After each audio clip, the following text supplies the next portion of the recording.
Assalamualaikum warahmatullahi wabarakatuh. Perkenalkan, nama saya Novi Fatmawati. NIM saya 710141831. Saya dari Prodi Pendidikan Administrasi Perkantoran, Fakultas Ekonomi Universitas Negeri Semarang. Baiklah, pada video kali ini saya akan menjelaskan metode pembelajaran tentang McMath yang biasanya digunakan oleh sekolah dasar, SMP ataupun SMA. Yang di sini yaitu pembelajaran berkelompok, namun asik sekali. Apa yang harus dilakukan?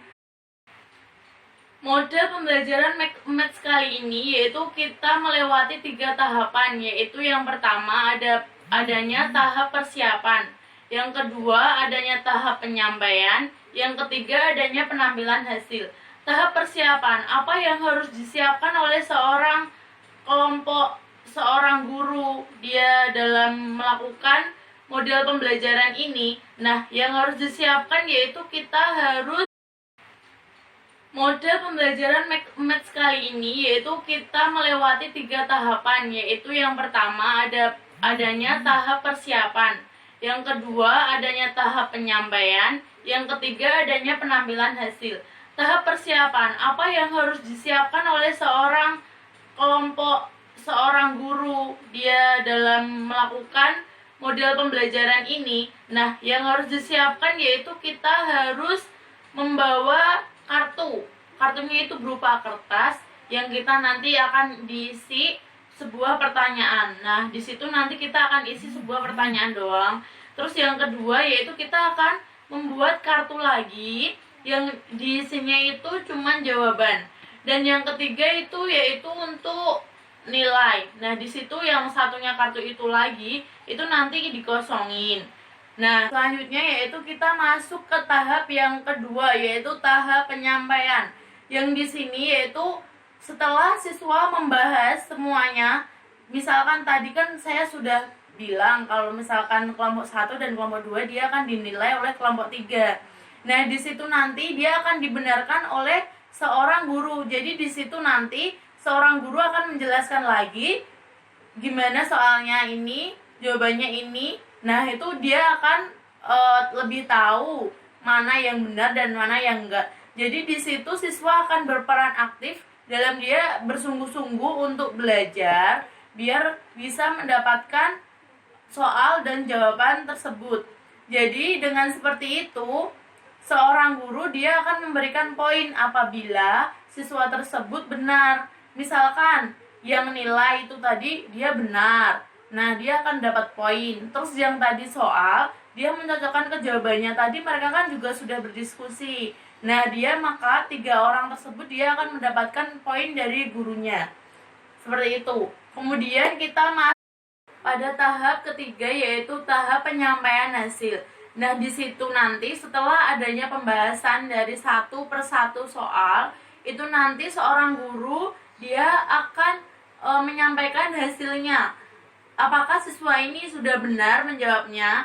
Apakah siswa ini sudah benar dia dalam mencocokkannya? Nah, di situ nanti membuat siswa lebih paham tentang materi tersebut yang setelah guru sampaikan. Nah, di situ apabila nanti ada kesalahan, apabila seorang siswa tadi dia menjawabnya dengan salah, nah nanti guru akan menjelaskannya yang benar seperti apa dan yang salah seperti apa, kenapa dia menjadi benar, kenapa dia bisa salah, seperti itu. Langkah-langkah pada model pembelajaran McMath yaitu yang harus dipersiapkan oleh seorang guru. Yang pertama, guru harus menyiapkan kartu yang berisi berupa yang pertama, 1 kartu soal, yang kedua yaitu adanya kartu jawaban, yang ketiga yaitu adanya penilaian. Nah, di situ nanti kan kita nanti satu kelas, jadi itu nanti kita akan bagi 3 kelompok. Yang pertama yaitu untuk yang dapat yang soal-soal, yang kelompok kedua nanti dapat jawabannya, nah yang kelompok ketiga itu nanti sebagai penilai. Nah, seperti itu. Kemudian langkah yang harus dipersiapkan oleh seorang guru yaitu setiap siswa harus memiliki 1 kartu untuk memikirkan soal atau jawaban. Jadi nanti begini, seorang guru kita sudah mempersiapkan kartunya. Nah, nanti masing-masing siswa itu dia akan membuat sebuah soal dan juga jawabannya. Nah, di situ nanti akan dikumpulkan, tapi dia membuatnya secara terpisah. Misalkan pada kartu ini dia akan membuat soal, dan pada kartu ini dia akan membuat jawabannya. Nah, seperti itu. Kemudian, yang ketiga yaitu siswa harus mencari pasangannya yang cocok dengan kartunya tersebut. Nah, setelah itu nanti masuk pada permainan, nanti saya akan lanjutkan lebih lanjut lagi. Selanjutnya yaitu siswa dapat mencocokkan kartunya dengan sistem batas waktu yang telah diberi oleh guru. Nah, gini maksudnya yang saya bacakan tadi, yaitu langkah-langkah match-nya. Jadi seperti ini, kita kan sebagai seorang guru nih, jadi kita buka dulu, habis itu kita buat materi dengan pembelajaran yang berkelompok. Misalkan nih, kita satu kelas ada 75 anak. Nah, di situ nanti kita dibagi 25, 25 dan 25. Nah, di situ nanti mereka ada yang mendapatkan soal. Kelompok 1 dia mendapatkan soal, entah itu soalnya apa saja yang menurut pada bab waktu itu dipelajarin, bab 1, bab 2, ataupun bab 3. Nah, yang kedua yaitu kelompok kedua dia akan mendapatkan jawabannya. Jadi dia mendapat jawabannya doang. Yang pertama itu yang kelompok 1 mendapatkan soalnya doang. Habis itu setelah guru memberikan waktu, misalkan kita membunyikan lonceng nih, kita bunyikan lonceng, habis itu kelompok 1 dan kelompok 2 mulai berdiskusi. Di manakah soalnya dia, yang di jawaban dia mencari soalnya dibawa ke temannya yang siapa. Yang soalnya itu dia mencari jawabannya ke temannya yang siapa. Nah, setelah satu kelas kita bagi menjadi 3 kelompok.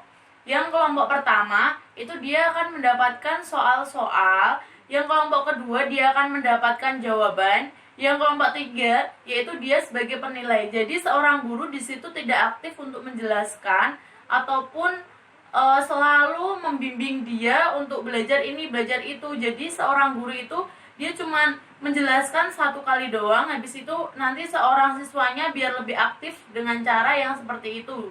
Apabila kita menggunakan model pembelajaran math. Nah, di situ nanti seorang guru dia akan membunyikan peluit.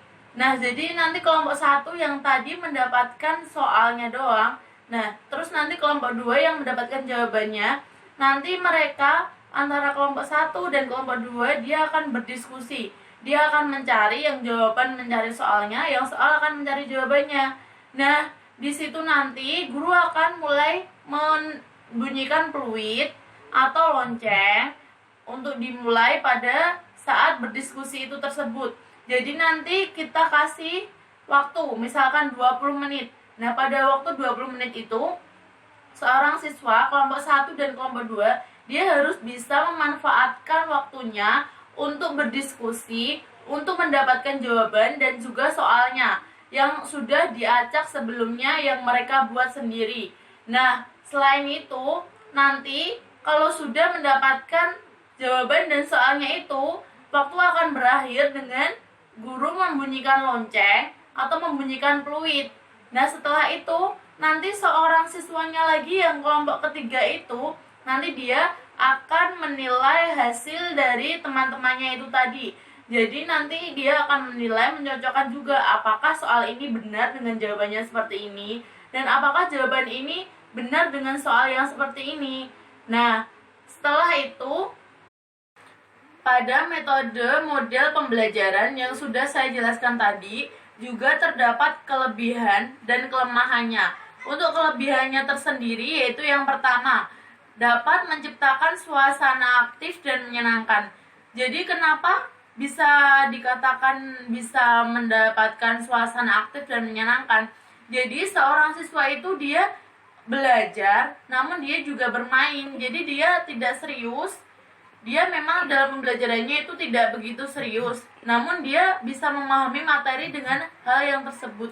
Karena dia tidak bosan hanya cuman mendengarkan seorang guru yang belum tentu dia akan jelas. Jadi dia langsung mempraktekkan untuk mengerjakannya. Jadi nanti itu kan ada tantangannya. Kalau misalkan dia bisa mengerjakan, dia akan dapat nilai. Kalau enggak, dia nggak dapat nilai. Maka di situ nanti akan menjadi tantangan seorang siswa. Maka di situ siswa akan berperan aktif, dia akan belajar di rumah, dia akan mengerjakan soalnya saat di sekolahan dengan kelompoknya masing-masing. Nah, kemudian yang kedua yaitu materi pembelajaran yang disampaikan lebih menarik kepada siswa. Kenapa bisa dikatakan lebih menarik? Dikatakan lebih menarik karena seorang guru dia menyampaikan materinya dengan bermain dan dia juga harus belajar. Jadi di situ siswa tidak bosan akan dia itu ternyata kok belajar ya, ternyata kok kayak bermain gitu. Apalagi untuk siswa sekolah dasar. Nah, itu sangat penting sekali yang dia itu usianya masih ingin bermain-main dan tapi dia harus diwajibkan untuk belajar seperti itu. Yang ketiga yaitu mampu meningkatkan hasil belajar siswa. Kenapa bisa dikatakan mampu meningkatkan hasil belajar siswa? Karena seorang siswa apabila dia sudah tahu pembelajarannya seperti itu dan akan dilakukan terus-menerus atau satu minggu 1 atau 2 kali, maka dia akan belajar untuk dapat menjawab soal-soal yang dia terima atau jawaban yang dia nanti akan terima. Karena pada kelompok 1, 2, dan 3 itu tidak hanya dia yang kelompok 1 hanya dapat soal terus enggak. Karena dia akan di rolling. Ini akan dapat soal, besok akan jawaban, besok akan penilaian, seperti itu. Kemudian yang ketiga yaitu anak kegembiraan akan tumbuh dalam kegiatan belajar mengajar. Nah, suasana di kegembiraan pada saat kegiatan belajar mengajar akan tumbuh karena apa? Ketika guru membunyikan peluit, maka seorang siswa dia akan langsung mencari temannya. Nah, disitulah suasana yang akan tumbuh pada kegiatan belajar mengajar tersebut dilaksanakan. Jadi nanti itu kan seorang siswa tadi kan berkumpul buat nyari jawaban atau soalnya. Nah, kemudian ada juga kerjasama antar siswa dan berjalan dengan dinamis. Kenapa bisa dikatakan dinamis? Karena seorang siswa yang tadi dia dapat soal, yang satunya dapat jawaban. Nah, itu dia akan bekerja sama, mana yang benar mencocokkan soalnya kepada temannya, apakah ini, apakah ini, apakah ini. Nah, seperti itu. Jadi kerjasama antara mereka buat mendapatkan nilai itu dia akan berjalan dengan baik. Dia misalkan ini dapatnya ini, ini. Nah, itu kan misalnya soal ini dapatnya nanti jawabannya ini. Nah, seperti itu kan nanti dia juga dapat nilai dari gurunya juga. Jadi mereka saling bantu-membantu dan bekerja sama. Selanjutnya yaitu munculnya gotong royong pada semua siswa. Nah, di situ antara penilai dari soal dan ada penjawab itu nanti akan muncul gotong royong antara siswa yang lain dengan siswa yang lainnya juga. Nah, jadi mereka antara 3 kelompok tersebut itu nanti dia akan bergotong royong, ternyata yang benar yang ini, yang ini, yang ini. Biar mereka bekerja sama, biar mendapatkan nilai kepada gurunya. Pada metode maths, pada model pembelajaran tersebut, yaitu ada juga kelemahan. Kelemahan yang pertama yaitu memerlukan bimbingan dari guru. Nah, pada model pembelajaran ini, apabila guru tidak dapat membimbing siswanya dengan baik, maka akan terjadi keributan, dan jadi akan bertengkar oleh siswanya itu. Nah, selanjutnya yaitu waktu yang tersedia harus dibatasi agar siswa nggak terlalu banyak tertawa bercanda dengan temennya. Nah, kenapa harus dibatasi pada waktu tersebut? Biar kondisional, biar bisa kita memanfaatkan waktu dengan baik seperti itu. Karena kita kan dikasih waktu cuma berapa menit, jadi kita buat belajar berapa menit nanti buat pembahasan soal, berapa menit buat mencocokkan kepada temennya. Nah, seperti itu. Selanjutnya yaitu adanya guru perlu menyampaikan bahwa bahan dan alat yang memadai. Nah, di samping itu juga seorang guru juga harus mempersiapkan alat-alat yang disampaikan seperti spidol buat nanti waktu kita membahasnya, apabila ada soal yang benar atau yang salah, kita bahas dengan kita papan tulis, ditulis di papan tulis. Bisa juga kita menggunakan video atau kita menggunakan PPT. Selain itu yaitu adanya kipas angin atau ruang ber-AC.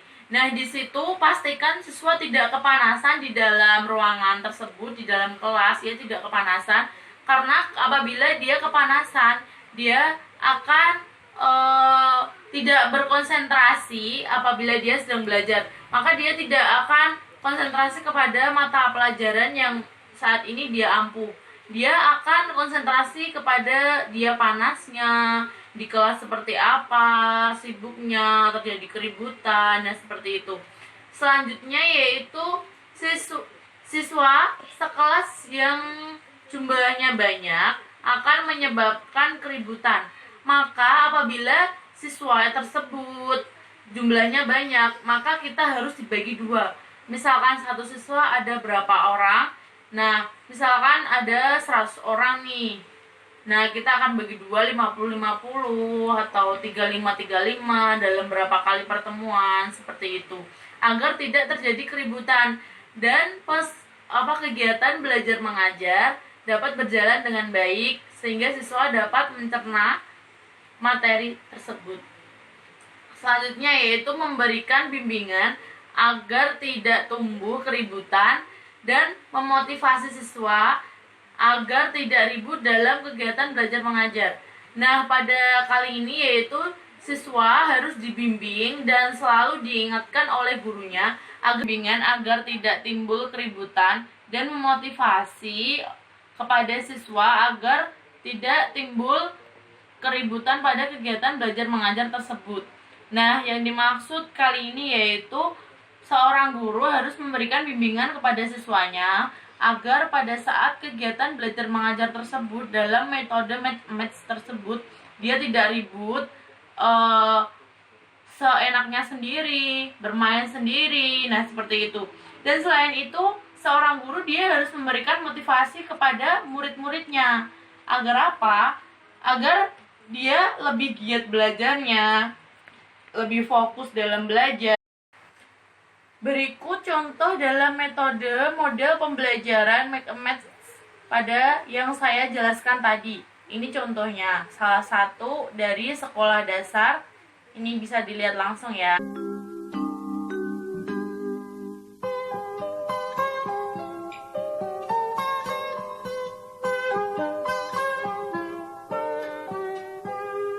Pagiku cerahku, matahari bersinar, ku gendong tas merahku di pundak.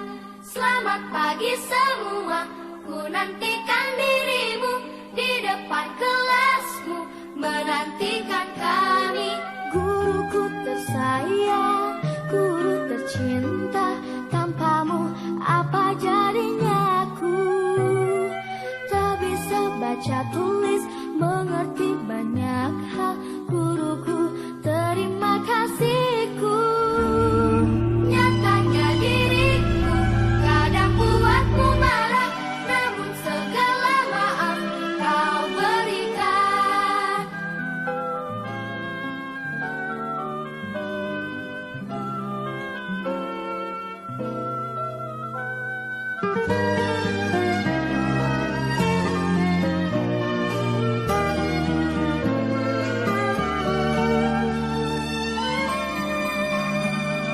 Selamat pagi semua, ku nantikan dirimu di depan kelasmu, menantikan kami.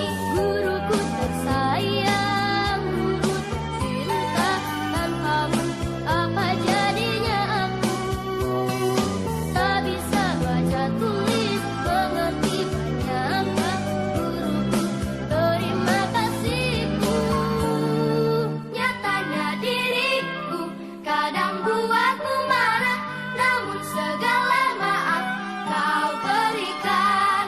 Guruku tersayang, guru tercinta, tanpamu apa jadinya aku? Tak bisa baca tulis, mengerti banyak hal, guruku terima kasihku. Guruku Cukup sekian dan terima kasih dari model pembelajaran yang tadi saya sampaikan. Apabila ada kekurangan, kesalahan, apa salah-salah kata, saya mohon maaf yang sebesar-besarnya. Billahi taufiq wal hidayah. Wassalamualaikum warahmatullahi wabarakatuh. Terima kasih sudah menonton. Jangan lupa subscribe dan like-nya ya.